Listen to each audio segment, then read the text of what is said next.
I would like to now call on Lenini Igare. You have the floor.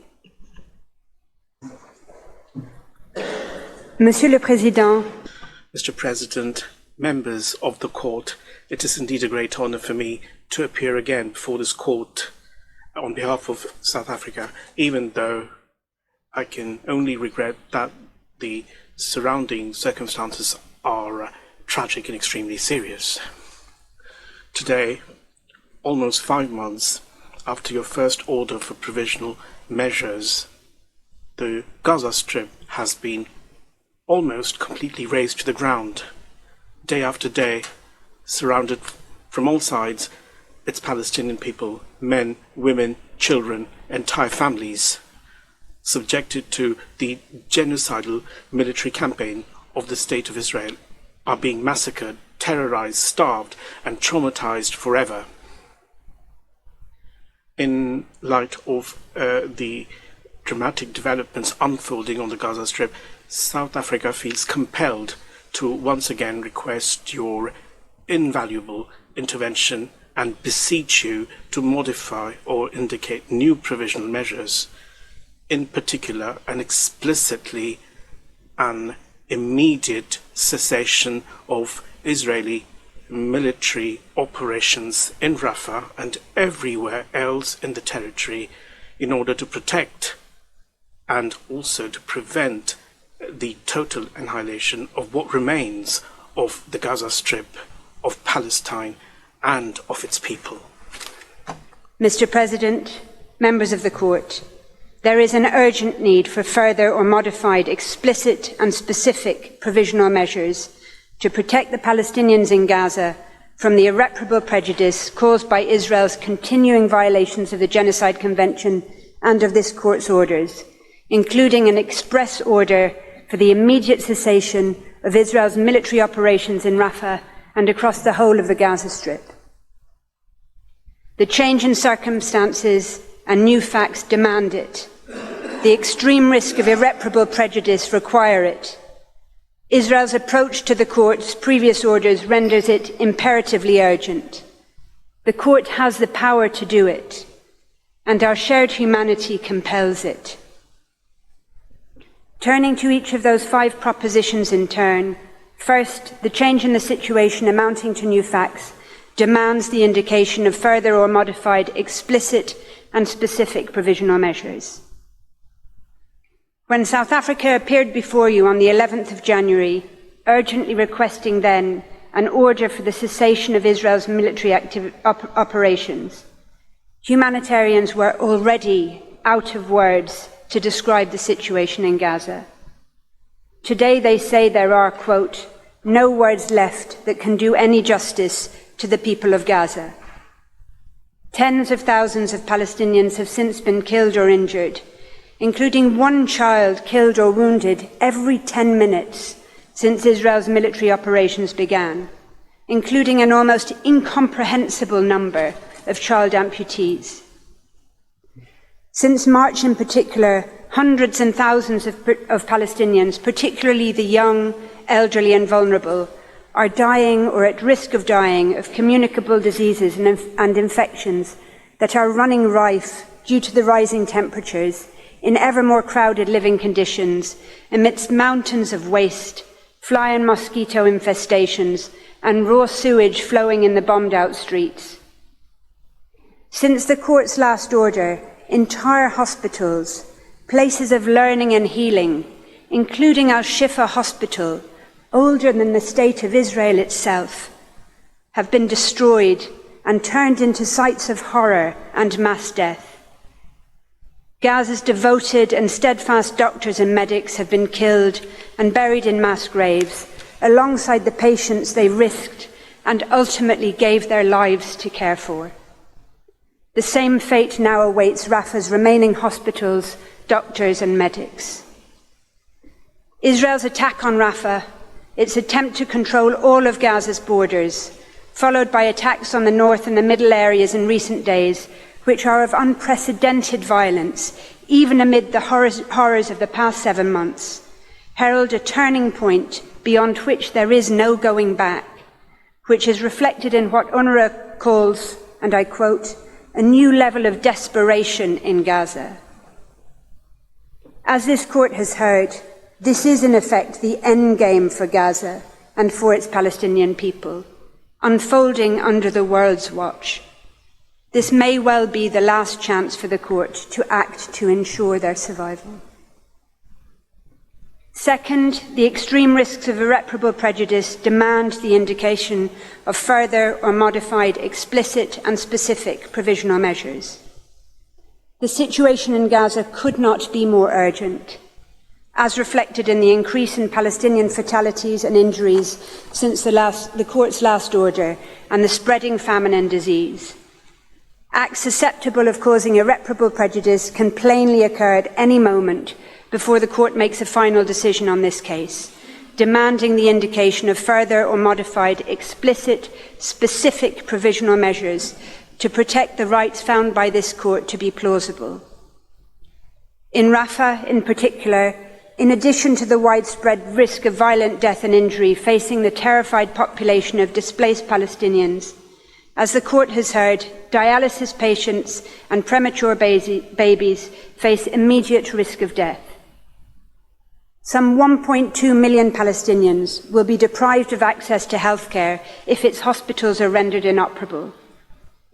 The level of destruction that Israel has caused across Gaza and is now wreaking on Rafah threatens the very survival of future Palestinian generations in Gaza.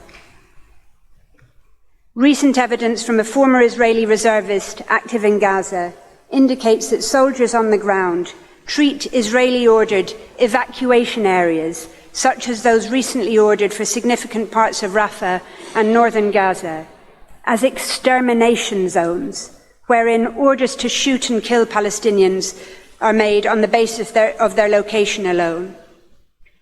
This in itself demonstrates the extreme risk to the right of the Palestinians in Gaza not to be subjected to acts of genocide, as does the decision by Israel to deploy 2,000-pound so-called dumb bombs in ever more densely populated areas in the stated, quote, interests of saving more expensive armaments.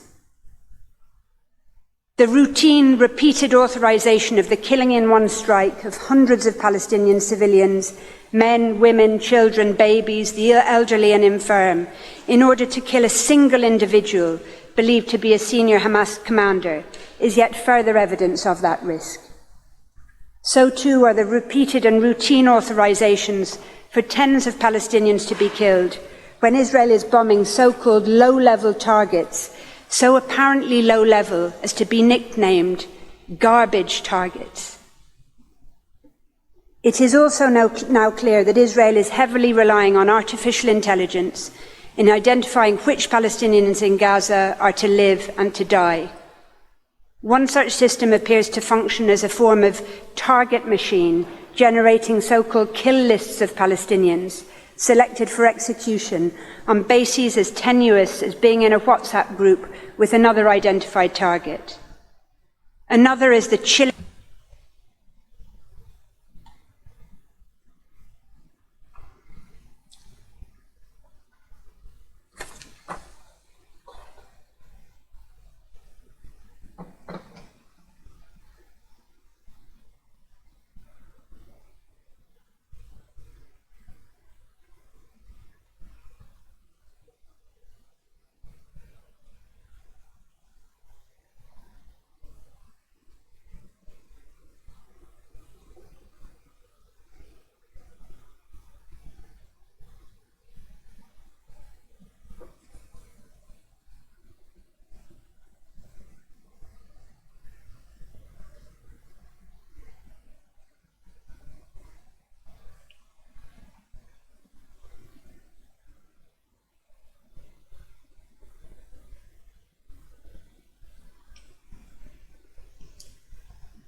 Cyril Lavis, would you say maybe? Israel reportedly justified its continuing military operations on the asserted basis that, quote, there is no order forbidding us from doing something we're doing today, and the fighting will continue as usual. Indeed, Israel has gone so far as to claim that the court orders are a significant success on the grounds that the court, I quote, rejected South Africa's central request to stop the fighting in Gaza. The court's reluctance to date to order directly and explicitly that Israel cease its military operations in Gaza in order to give effect to the provisional measures indicated by the court, relying instead on necessary implication, has cynically been used by Israel as cover for its conduct. Israel continues to kill and harm Palestinians in Gaza in violation of the court's orders, while its soldiers and political leaders alike continue to publicly express clear genocidal intent towards them. It is self-evident that the provisional measures indicated in the court's previous orders, quote, do not fully address the consequences arising from the changes in the situation that now pertain. The severity of the situation involving horrific human suffering mandates that the court make explicit that which was implicit in its previous orders, and that it now order Israel to cease its military operations in unequivocal, express terms. Nothing else will suffice. In its March order, in light of what the court found to be, quote, the worsening conditions of life faced by Palestinians in Gaza, the court placed a heightened obligation on Israel not only to enable the provision of humanitarian assistance, but to ensure it. In light of Israel's abject failure to even meet the lower threshold of enabling aid and the ever-worsening conditions of life faced by Palestinians in Gaza following Israel's seizure of the Rafah crossing, the court must at least modify its provisional measures in order to leave no doubt as to what is required of Israel and to give full effect to its previous provisional measures. As the World Food Programme has made clear, I quote, the United Nations and its partners have the means to scale up to all 2.2 million people in Gaza, but only if a humanitarian ceasefire happens. Further, given Israel's manifest failure to ensure the preservation of evidence in Gaza, the recent repeated grim discoveries of mass graves and what the United Nations has called, quote, the prevailing climate of impunity in Israel, Israel must be ordered to immediately take all effective measures to ensure the access of persons able to investigate ongoing atrocities. The measure is critical not just to preserving the rights of Palestinians and South Africa in these proceedings, or indeed to the court's ability to exercise its own judicial functions appropriately. Rather, as a spokesperson for the United Nations Office of the High Commissioner for Human Rights recently stated, these violations should not get forgotten about. They need to be recorded, they need to be reported widely by the media, they need to result in pressure from member states that do have leverage over the parties to the conflict to bring such violations to an end. They need to be recorded so that investigations do take place, and ultimately there is accountability and the cycle of impunity does not continue over and over and over again.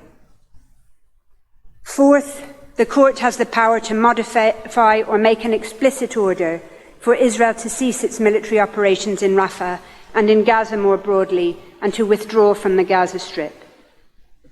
The court is empowered and indeed compelled, given the prevailing catastrophic situation in Gaza, to order an express end to Israel's military activities. That is the only measure now capable of preventing irreparable prejudice to the fundamental rights in issue and of ensuring compliance with the court's orders. The fact that such an order would be directed at Israel alone is no bar to the court ordering it. That is for at least three reasons. One, Article 41 of the court statute empowers the court to indicate any provisional measures that, quote, ought to be taken to preserve the respective rights of either party if it considers that the circumstances so require. Article 41 does not require reciprocity. There is no need for an order to be made against both parties. 2. The Genocide Convention itself is no bar to a one-sided cessation order. On the contrary, the absolute prohibition on genocide applies in both non-international armed conflicts, as indeed the terrible examples Rwanda and Darfur make clear, just as in international armed conflict between two states. It applies where only one belligerent is a party to the Genocide Convention, just as it applies where all of them are. It applies regardless of any claims of self-defense, which can never constitute a justification for genocide. And indeed it applies in peace just as much as in war. And that is because the prohibition on genocide is focused on the absolute inalienable rights of groups, of peoples, to be protected from genocide, no matter the underlying circumstances or putative justifications. It makes no sense whatsoever to suggest that the court could not order a state party to the Genocide Convention to suspend its military operations against a non-state actor in order to prevent genocide, unless the non-state actor was itself disarmed. Indeed, it would be contrary to the very objectives of the Genocide Convention, which the court described over 70 years ago as having been adopted for a purely humanitarian and civilizing purpose. It would similarly be nonsensical if, in a claim under the Genocide Convention, the court could order one party to cease its military operations when that party was not even alleged to be committing genocide, as in Ukraine and Russia, but could not hear when the court has itself determined a real and imminent risk to the right of a national, racial or ethnic group not to be subjected to acts of genocide. The evidence before the court indicates that the extent of the carnage in Gaza is of a much greater magnitude than that pertained in Ukraine and Russia. Indeed, the carnage in Gaza is of an order which exceeds by far the necessities of war and the limits imposed by the laws of war. As stated by the United Nations High Commissioner for Human Rights, what Israel is doing is, quote, beyond warfare. Not only is the court empowered to call for it to end, it is duty-bound to do so. Third, the fact that the United Nations Security Council could itself order a cessation of hostilities in Gaza is no bar to the court's exercise of its own powers in this regard. Notably, the distinct and vital role the court was intended to play in preventing genocide was pointedly foreshadowed by the United Nations delegation to the negotiations leading to the very creation of the Genocide Convention. The United States delegate commented that if cases of genocide were brought before the Security Council, the whole question of the veto would be involved. States might try to avoid submitting their disputes to the International Court of Justice, where they would be settled on purely legal grounds, and might instead submit them to the Security Council, where they would be settled on political grounds. In circumstances such as this, where the veto power has been wielded to such devastating effect against the Palestinian people, the indispensable role of a court in ensuring the universal application of the Genocide Convention, its prohibitions and its protections to all peoples equally, cannot be overstated. As noted by the court in indicating provisional measures in March, the Security Council's then operative ceasefire resolution, quote, demanded an immediate ceasefire for the month of Ramadan, respected by all parties, leading to a lasting, sustainable ceasefire. As underscored by the President of the Court, the March provisional measures could, I quote, only take full effect, end quote, if the ceasefire was respected. No such resolution is in place. The Court must itself, therefore, create the circumstances necessary for its provisional measures to take full effect. It must order Israel to cease its military operations. Fifth and finally, our shared humanity compels the indication of further or modified explicit provisional measures. As recently stated by the United Nations Assistant Secretary General for Humanitarian Affairs, quote, the war in Gaza has entered yet another horrifying phase. Gaza is now a hellscape for millions trapped under incessant bombardment, where those who have escaped death and injury now risk losing their lives because of a lack of food, safe water, medicine and healthcare. Gaza has, in her words, become a moral stain on the conscience of our collective humanity. I conclude with a slide. It reports an account of a doctor's recent experience in a hospital in Gaza following his departure from the strip. He says this, describing one of the patients there. There was the man in his 50s, forgotten in a room, having had both legs amputated. He had lost his kids, his grandkids, his home, and he's alone in the corner of this dark hospital, maggots going out of his wounds, and he was screaming, "The worms are eating me alive, please help me." That was just one out of I don't know. I just stopped counting because those are the people I think of because they're still there. That sums up what Gaza is today. It's people severely wounded, with life-altering disabling injuries, bereaved of their entire families, homeless, alone, trapped, without electricity or even basic health care. 7 months later, after 2 orders from this court, they are still there, enduring this horror. They are crying out for help. An order for an immediate cessation of Israel's military operations in Gaza is now their only hope. Enough is enough. South Africa cannot but reiterate its respectful and humble call on this court to do what is in its power to do, what the drafters of the Genocide Convention called on it to do, what our shared humanity compels it to do, to listen to that desperate cry for help from Gaza, and to order Israel to withdraw from Gaza and to cease fire. Monsieur le Président, Mr. President, members of the court, I wish to thank you for your kind attention, and I would like you to ask the agent of South Africa to take the floor to present his concluding submissions. Ms. Garley, for your statement, I now give the floor back to Mr. Ambassador. You have the floor, Ed.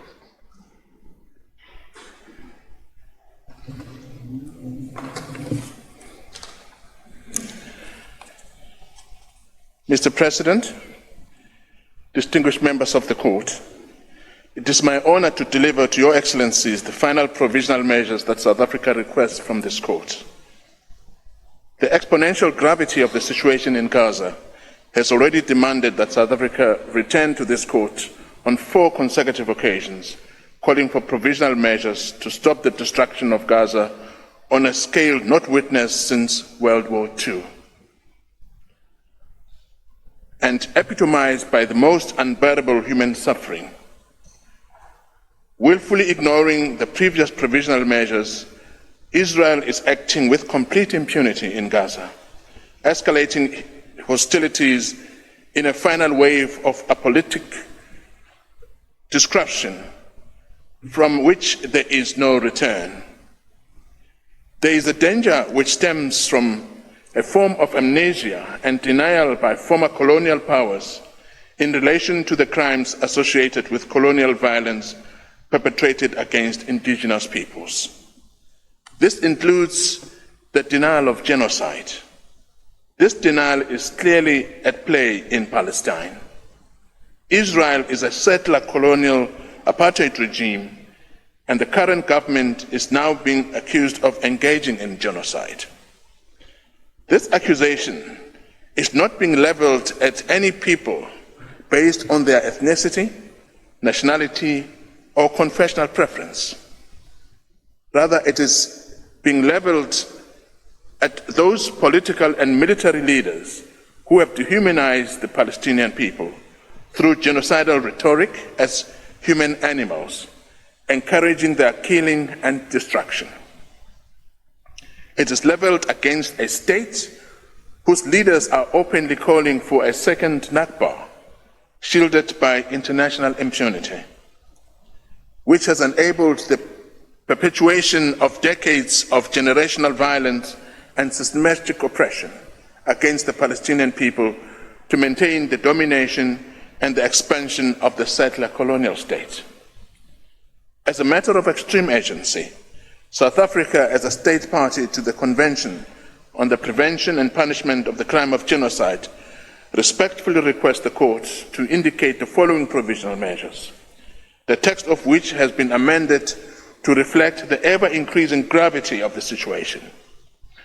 South Africa respectfully requests the Court to order the State of Israel as the state party to the Genocide Convention and as a party to these proceedings to, 1, immediately and further to its obligations under the Court's previous orders of 26 January 2024 and 28 March 2024, cease its military operations in the Gaza Strip, including in Rafah Governorate, and withdraw from the Rafah crossing and immediately, totally and unconditionally withdraw Israeli army from the entirety of the Gaza Strip.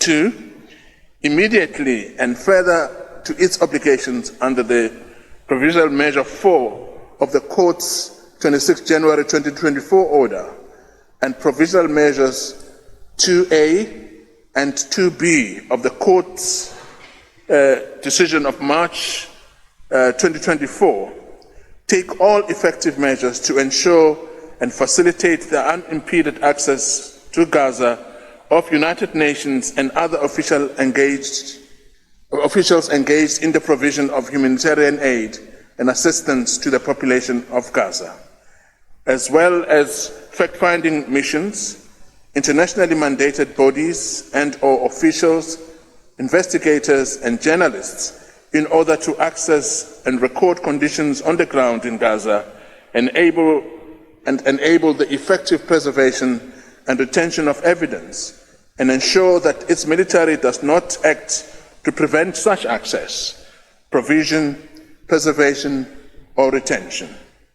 3, submit an open report to the Court, A, on all measures taken to give effect to these provisional measures within 1 week as from the date of this order, and B, on all measures taken to give effect to all previous provisional measures indicated by the Court within 1 month as from the date of this order.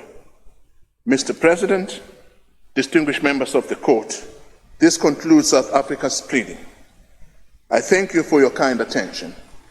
I also thank the Registry, its staff, and the interpreters for their invaluable assistance. Finally, my thanks also go to the South African team. Thank you very much. I thank the agent of South Africa, whose statement brings to an end the single round of oral arguments of South Africa, as well as this afternoon's sitting. The Court will meet again tomorrow, Friday, May 17 at 10 a.m. to hear the State of Israel present a single round of oral argument. The sitting is adjourned.